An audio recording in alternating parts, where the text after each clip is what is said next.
দীর্ঘ 25 বছর পর শরীয়তপুরের শৌলপাড়ায় অনুষ্ঠিত হলো মঞ্চ নাটক। বৃহস্পতিবার ও শুক্রবার রাতে সদর উপজেলার শৌলপাড়া গঙ্গানগর আদর্শ স্কুল অ্যান্ড কলেজ মাঠে জীবন নদীর তীরে ও রিকশাওয়ালা নামে নাটক দুটি মঞ্চস্থ হয়। ইউপি চেয়ারম্যান মান্নান খান ভাসানীর সভাপতিত্বে ও আনোয়ার সর্দারের পরিচালনায় ব্যাপক সাড়া ফেলে দর্শকদের মধ্যে।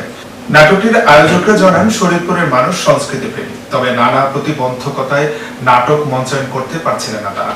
সাধারণ মানুষকে সাংস্কৃতিক অঙ্গনে আগ্রহী তুলতে প্রতি বছরই নাটক অনুষ্ঠিত করার আহ্বান দেন ইউপি চেয়ারম্যান ও নাট্যকর কমিটির সভাপতি। এই দুষ্টু বলদের চেয়ে শূন্য কুমার অনেক ভালো। বাংলার কৃষ্টি কালচার, সামাজিক যে নাটক বা যাত্রাপালাগুলো ছিল প্রায় বিলুপ্তির পথে ছিল। তাদের সকলের প্রচেষ্টাকে যাতে সফল করতে পারি, এই জন্য আপনাদের সকলের সহযোগিতা কামনা করছি। 25 বছর আগে এই গঙ্গানগর বাজারে নাটক হয়েছে, 25 বছর পর আবার ফিরে নাটক হইলো। আনন্দিত আমরা ভবিষ্যতে। দীর্ঘ প্রায় 25 বছর পর এই নাটক উদযাপন হয়, আমরা সকলে এলাকাবাসী অনেক আনন্দিত।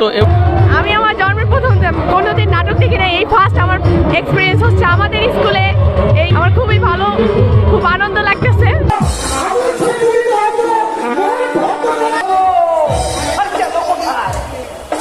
সকলের প্রচেষ্টায় আজকের এই মঞ্চ নাটক সফল হয়েছে, এজন্য আমি সবাইকে ধন্যবাদ জানাচ্ছি।